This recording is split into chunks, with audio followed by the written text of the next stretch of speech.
Let's start with the basics. Leadership. Why do you think you'd make a better leader than Helen Clark? Oh, I think it's very clear that I have led New Zealand through the enormous transition from the old first past the post to the MMP system. I've worked in coalition governments, but much more than that, so I can handle that side. Much more than that, Bill. I think we've led New Zealand in the last 6 years to a much, much better and stronger position. Sure, we've got a lot of work to do still, Helen Clark but we're up to the much, job, though? much better. Well, I think Helen thinks she's up to the job, and that's understandable. Helen will think she's up to the job. Well, I'm not conceding my job to Helen. I want to tell you on your program, Bill, that's for sure. I mean, I've been asked as to who I would support if it wasn't me, and I said McKillicuddy's serious. And I say that because they are committed to a great leap backward, and I think Helen's also committed to a great leap backward. We might as well go with the McKillicuddy people. All right. Helen Clark, your minders and your media approach has been to position you as a potential Prime Minister, but I wonder what makes you think that you have the credentials for the job?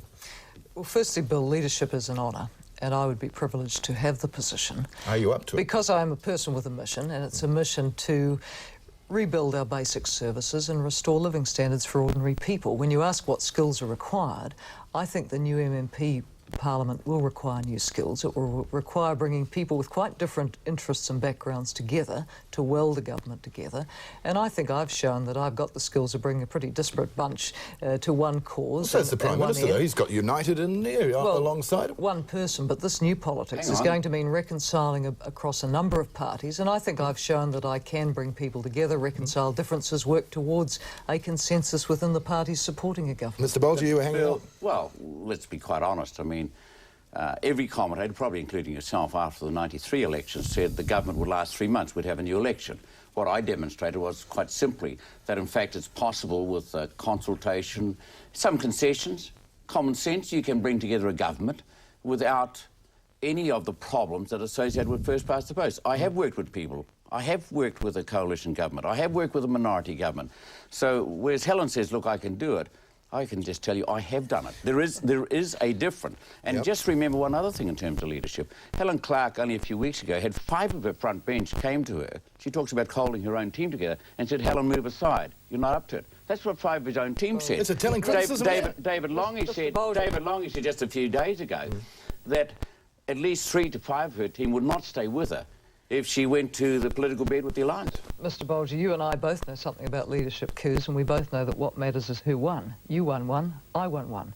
I'm the leader, you're the leader. That shows we both have demonstrated capacities to lead our parties. Helen, I've never had 5 of my front bench come to me and say, Jim, move over. I promise you that. Never, and it never will happen. Mr. Bolger, I've heard many of your backbenchers mouth similar sentiments. No. You were putting David Longy there before. He was saying, if I can quote him, he was saying today that you haven't only shot yourself in the foot, you've blown each toe off individually during this campaign. What's gone wrong? Well, I don't think anything's gone wrong. You don't think it's been a botch? No, absolutely not. Let me just tell you what will happen on Saturday night, to be clear.